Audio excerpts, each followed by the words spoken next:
अब तक हम लोग वर्ण के भेद पढ़े हैं। वर्ण भेद, वर्णमाला में वर्ण भेद हम लोग पढ़ चुके हैं, जिसमें हम स्वर वर्ण और व्यंजन वर्ण पढ़े। स्वर वर्ण और व्यंजन वर्ण को भी हम लोग कंप्लीट कर चुके हैं। अब हम लोग पढ़ रहे हैं ध्वनि के भेद। ठीक है, तीसरी टॉपिक है जो कि थोड़ा एक्स्ट्रा है। और ये हम लोग ध्वनि के भेद वर्णमाला में ही है। ये स्वर वर्ण और व्यंजन वर्ण के बाद ये टॉपिक है ध्वनि भेद। ठीक है, तो ध्वनि भेद में हम लोग आइए पढ़ते हैं। ये ध्वनि भेद में क्या है देखते हैं। हिंदी भाषा में ध्वनि भेद के आधार पर 4 पारिभाषिक शब्द प्रचलित हैं। ठीक है, दिखाई दे रहा है सही से? ठीक है, मैं हट जा रही हूँ। ध्वनि भेद में, हिंदी भाषा में ध्वनि भेद के आधार पर 4 पारिभाषिक शब्द प्रचलित हैं, 4 प्रकार के। ठीक है, पारिभाषिक शब्द प्रचलित हैं। अब वो 4 पारिभाषिक शब्द कौन कौन से हैं आइए देखते हैं। अघोष, सघोष, अल्प प्राण तथा महाप्राण, ये 4 पारिभाषिक शब्द हैं हमारे स्वर वर्ण में, जो है वर्णमाला के ध्वनि भेद में हम लोग। चलो, ध्वनि भेद में क्या है आइए देखते हैं। हिंदी भाषा में ध्वनि भेद के आधार पर 4 पारिभाषिक शब्द प्रचलित हैं। ठीक है, वो 4 कौन कौन से हैं? पहला शब्द है अघोष, दूसरा है सघोष, तीसरा अल्प प्राण तथा महाप्राण। ये 4 प्रकार के पारिभाषिक शब्द हैं। इन 4 प्रकार के पारिभाषिक शब्दों के बारे में हम लोग पढ़ेंगे। आइए देखते हैं। सबसे पहले अघोष। अघोष में क्या दिया गया है? अघोष का मतलब क्या है पहले वो जानते हैं। ठीक है, अघोष का अर्थ या मतलब क्या है? अघोष का अर्थ है नाद, ठीक है, या ध्वनि, आवाज। और अ का अर्थ है नहीं। अ जहां लग जाए वहां उसका उल्टा ही होता है, मतलब नकारात्मक रहेगा, ना के बराबर होता है। ठीक है, नहीं। अतः अघोष वे वर्ण है, अतः अघोष वे वर्ण है जिनके उच्चारण के दौरान स्वर तंत्रिकाएं, ठीक है, जिनके उच्चारण के दौरान स्वर तंत्रिकाएं एक दूसरे से दूर रहती हैं और उनमें कंपन नहीं उत्पन्न होती है। ठीक है, उनमें कंपन नहीं उत्पन्न होती है। इसके अंतर्गत 5 वर्ग हम आपको बताए हैं पहले। इसके पहले बताए हैं 5 वर्ग: क वर्ग, च वर्ग, ट वर्ग, त वर्ग और प वर्ग। ये 5 वर्ग हैं, उनके बारे में कहा है। इसके अंतर्गत 5 वर्गों के प्रथम 2 व्यंजन वर्ण, ठीक है, प्रथम 2 व्यंजन वर्ण आते हैं, जैसे क और ख। क वर्ग का पहला और दूसरा वर्ण क, ख, च, छ, ट और यहाँ पे ठ, त, थ, प और फ तथा तालव्य श और मूर्धन्य श और ये दंत श एवं विसर्ग आते हैं। ठीक है, विसर्ग भी आते हैं। अघोष के अंतर्गत विसर्ग भी आते हैं। ठीक है, ये हमारा अघोष रहा। अघोष में ये जो 5 वर्गों का हम बात कर रहे हैं, आइए यहाँ पे थोड़ा सा जान लेते हैं 5 वर्गों में कौन कौन सा अघोष है और कौन कौन सा सघोष है। अघोष हम लोग देख रहे हैं, तो अघोष में क और ख जो है अघोष है क वर्ग में। ठीक है, ये च वर्ग में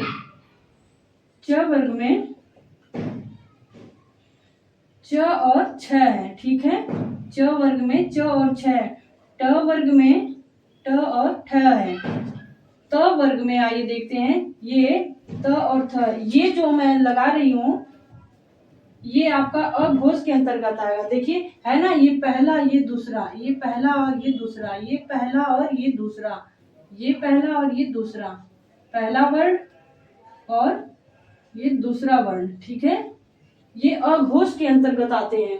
क वर्ग में, च वर्ग में, ट वर्ग में, त वर्ग में और प वर्ग में, ये अघोष के अंतर्गत आते हैं। ये जो 5 वर्ग यहाँ पे लिखा गया है, 5 वर्गों के अंतर्गत प्रथम 2 व्यंजन वर्ण, यही प्रथम 2, पहला और दूसरा, पहला और दूसरा, पहला और दूसरा, ये जो है अघोष के अंतर्गत आते हैं। मैं बार बार रिपीट कर रही हूँ क्योंकि ये चीजें आपके माइंड में फीड हो जाए। ये बहुत ज्यादा रटने की जरूरत नहीं है, यहाँ पे आप लोग बहुत ध्यान से देखते जाइए। मैं खुद ही इतनी बार बता दे रही हूँ कि चीजें आपको अच्छे से कंठस्थ हो जाएगी। पढ़ाने का मतलब ये मेरा उद्देश्य यही है कि बार बार रिवीजन नहीं करना पड़े। क्लास में आप लोग शांति से एक बार देख लें अच्छे से, ताकि पढ़ते वक्त ही ये रट जाए, एकदम दिमाग में फीड हो जाए कि पहला और दूसरा जो है क से प तक का जो वर्ग है, 5 वर्ग जो है, उन पांचों में पहला और दूसरा अघोष के अंतर्गत आते हैं। ठीक है, मेरे बताने का उद्देश्य यही था कि आपको यहीं पे रट जाए, अच्छे से माइंड में फीड हो जाए। आइए देखते हैं, ये आपका है यहाँ अघोष। ठीक है, मैं लिख दे रही अघोष। ठीक है, ये सारी चीजें अघोष के अंतर्गत आती है, पहला और दूसरा। एक तरह से आप कह सकते हैं 12 लिख सकते हैं, बराबर अघोष। क्या दिखाई दे रहा आप लोगों को? नहीं दिखाई दे रहा, मैं ऊपर लिख दे रही, फिर से दिखाई दे रहा है। चलिए ठीक है, अब आइए देखते हैं सघोष। सघोष इसका जस्ट अपोजिट है। ये पांचों वर्ग जो है, ये पांचों वर्ग का जो पहला और दूसरा वर्ड, पहला वर्ड और दूसरा वर्ड, ये आपका जो है 2, 2, 4, 2, 6, 2, 8 और 2, 10, ये 10 हो गए आपके अघोष में। अघोष में मैं बार बार बोल रही हूँ कि ये 5 वर्गों का जो पहला और दूसरा वर्ड या अक्षर है वो अघोष में आएगा। ठीक है, अघोष में आएगा। और देखिए यहाँ पे मैं फिर से लिख दे रही हूँ, ये इनकी संख्या जो है वो 10 है। ठीक है, आप काउंट कर सकते हैं, 2, 2, 4, 2, 6, 2, 8, 2, 10, इनकी संख्या 10 है।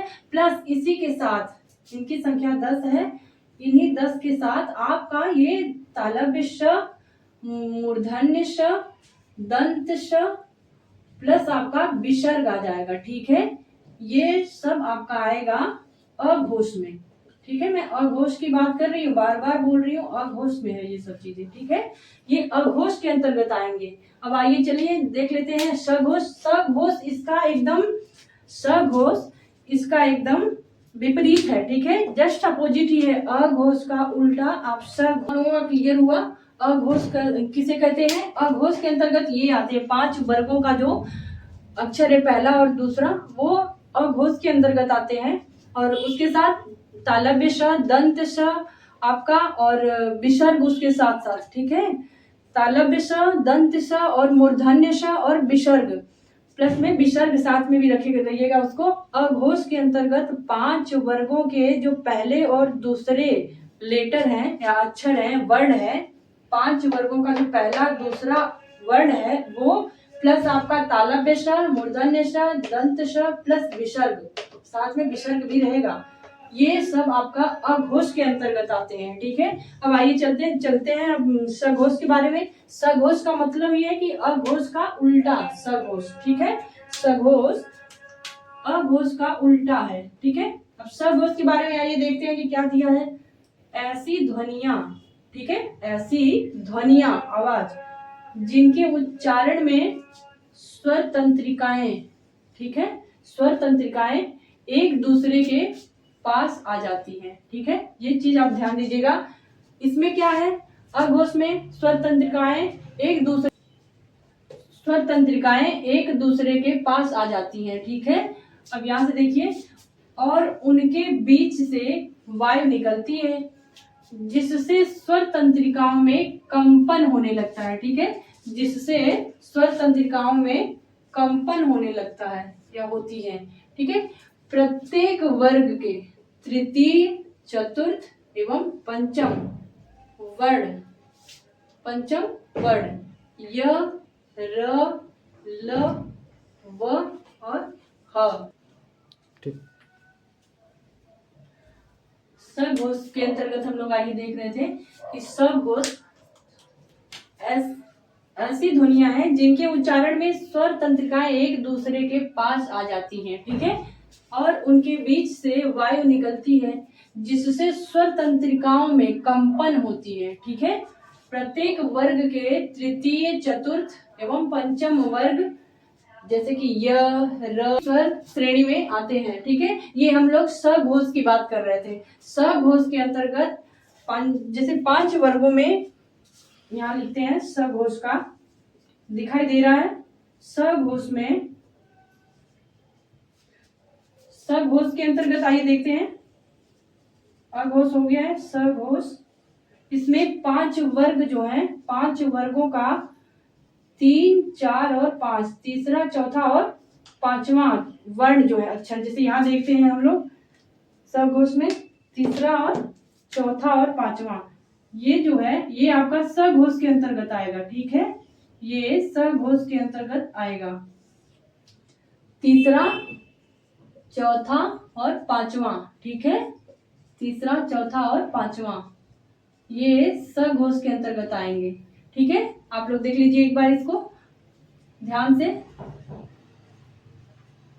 ये सघोष के अंतर्गत आएंगे। और इसके साथ साथ देखिए तृतीय, चतुर्थ एवं पंचम वर्ण य, र, ल, व, ह तथा सभी स्वर श्रेणी में आते हैं। और उसके अंतर्गत तीसरा, चौथा और पांचवा वर्ण, 5 वर्गों का जो हो रही है तृतीय, चतुर्थ एवं पंचम, और साथ साथ य, र, ल, व, ह तथा सभी स्वर इस श्रेणी में आते हैं, सघोष की श्रेणी में आते हैं। ठीक है, जिसके अंतर्गत हम यहाँ देख चुके हैं, आप लोग ये नोट कर चुके होंगे, मैं उम्मीद करती हूँ। तो मैं इसे हटाती हूँ, अब सघोष के बारे में हम लोग जान रहे हैं। तो आइए सघोष के बारे में देखिए। ये जो देखिए तृतीय, चतुर्थ एवं पंचम वर्ण, इसके साथ साथ य, र, ल, व, ह तथा सभी स्वर श्रेणी में आते हैं। इसके अंतर्गत 5 वर्ग, जो पंचम वर्ग है, 5 वर्ग है, उसका तीसरा, चौथा और पांचवा, तीसरा, चौथा और पांचवा ये जो है सघोष के अंतर्गत आएंगे। ठीक है, और इसका जो सघोष का देखिए पहचान करने का जो तरीका है वो बिल्कुल ऐसे ही है। तीसरा, तृतीय, चतुर्थ एवं पंचम वर्ण, इसके साथ साथ य, र, ल, व, ह, इसको आपको याद करना पड़ेगा और पहचानना पड़ेगा, क्योंकि प्रश्न ऐसे ही पूछता है कि इसमें से 4 आपको ऑप्शन दे देगा और कहेगा कि आप लोग पहचान करिए कि इसमें से कौन सघोष के अंतर्गत आते हैं, कौन से वर्ण या अक्षर सघोष के अंतर्गत आते हैं। 4 ऑप्शन में से आपको पूछ देगा तो आपको बताना पड़ेगा। आप जब पहचाने रहेंगे, आपको याद रहेगा, आपको ये चीजें वहां पे रिकॉर्ड हो पाएगा ना। तीसरा, चौथा और पांचवा, 5 पंचम वर्ग के तीसरे, चौथे, पांचवें वर्ग को ही हम लोग सघोष कहते हैं। ठीक है, और उम्मीद करती हूँ कि आप लोगों को चीजें समझ में आई होंगी। इसी के साथ हम लोग अगली क्लास में अगले टॉपिक के साथ, जिसमें अभी तक हम लोग वर्ण के भेद और स्वर वर्ण और व्यंजन वर्ण पढ़े हैं। अभी तक हम लोग वर्ण के भेद पढ़े, जिसमें स्वर वर्ण पढ़े और व्यंजन वर्ण पढ़े। स्वर वर्ण और व्यंजन वर्ण पढ़ लिए। अब तीसरा हम लोग अघोष पढ़ चुके हैं। ठीक है, सघोष पढ़ चुके हैं। अभी 2 पॉइंट और रह गई है, तीसरी पॉइंट और चौथी पॉइंट में अल्प प्राण और महाप्राण, ये 2 पॉइंट हम लोग पढ़ेंगे। अब तक हम लोग अघोष सघोष कंप्लीट कर चुके हैं, जो कि आप लोग नोट कर लीजिए। अगर आप लोगों को नोट करना हो तो आप नोट कर सकते हैं। नोट करने के बाद अभी हम लोग अल्प प्राण और महाप्राण, आइए इसके बारे में देखते हैं आगे। हम लोग ध्वनि भेद पढ़ रहे थे। ध्वनि भेद में हम लोग अघोष और सघोष को पढ़ चुके हैं। अब अघोष, सघोष, अल्प प्राण, महाप्राण, ये 2 में अघोष सघोष कंप्लीट हो चुका है। आइए देखते हैं अल्प प्राण और महाप्राण। अल्प प्राण में क्या लिखा गया है, अल्प प्राण कहते किसे हैं, उसके बारे में जानते हैं। देखिए अल्प प्राण, यहाँ अल्प प्राण से तात्पर्य है प्राण वायु अर्थात श्वास तथा अल्प से आशय है।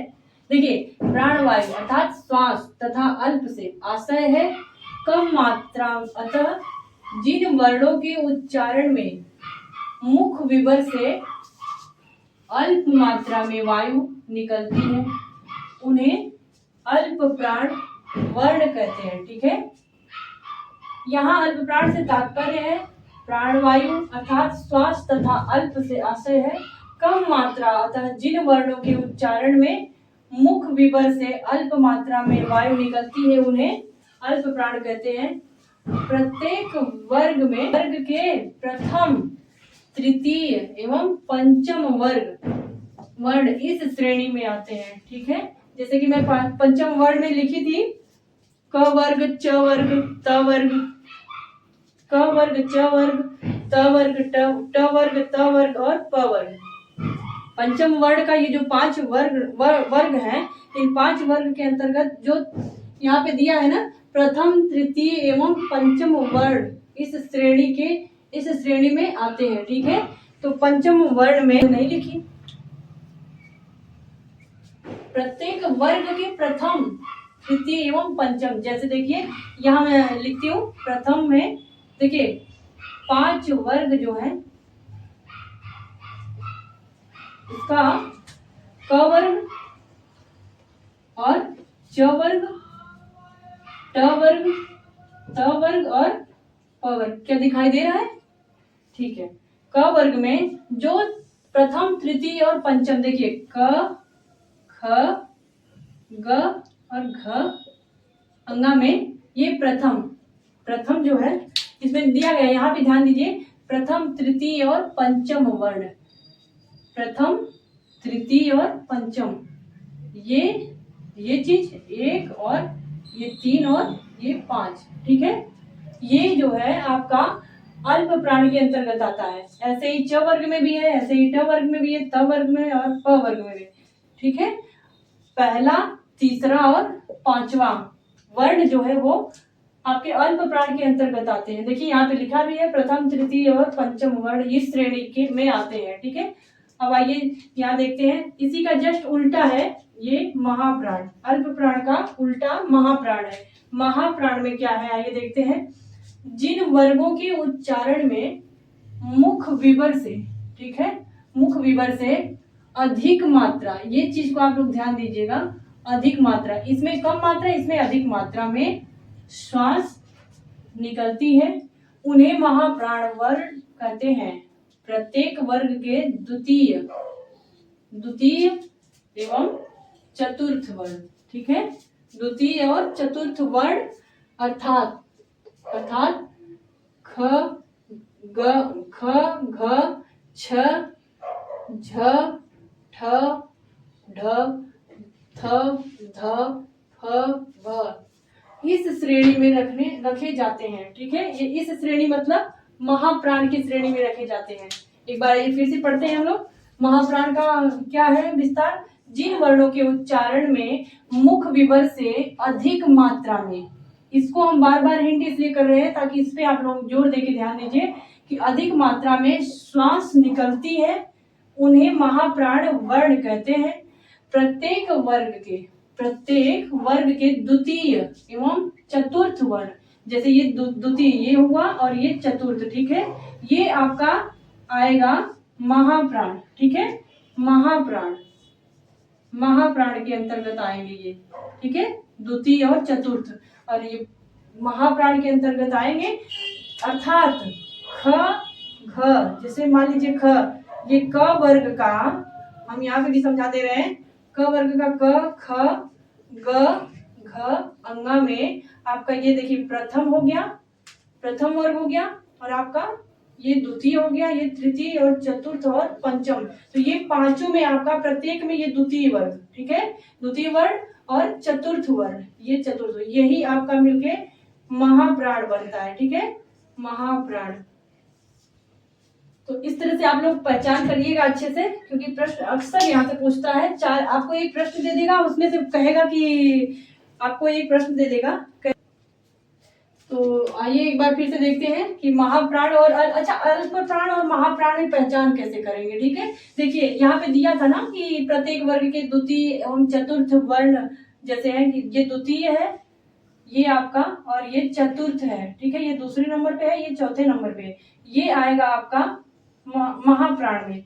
और ये जो पहला है, ये पहला और प्रथम तृतीय और पंचम, प्रथम तृतीय और पंचम, ये आपका तृतीय और पंचम ये आ जाएगा आपका अल्प प्राण में, ठीक है। ऐसे ही पंच वर्ग में ऐसे ही आपका क वर्ग और सिलाई च वर्ग, ट वर्ग और त वर्ग और प वर्ग में भी पूरा हो जाएगा। जैसे कि देखिए यहाँ पे क वर्ग पहला है, ग वर्ग तीसरा है, क वर्ग में क पहला, ग तीसरा और ङ पांचवा, 1 और 3 और 5, ये है आपका अल्प प्राण के अंतर्गत। और इसमें से जो बचा है आपका दूसरा और ये चौथा, मतलब 2 और 4, दूसरा और चौथा वर्ण जो है आपका महाप्राण में है, ठीक है। ये रहा हमारा आज का अल्प प्राण और महाप्राण। जैसे हम लोग पढ़े यार ध्वनि भेद में देखिए 4 पॉइंट पढ़े हैं। पहला था अघोष, सघोष और तीसरा अल्प प्राण और महाप्राण। 4 टॉपिक हम लोगों का हो गया, इसमें 4 पॉइंट चारों का हम लोग पढ़ चुके हैं अच्छे से विस्तार से। आप लोगों को उम्मीद करती हूँ कि समझ में आया होगा।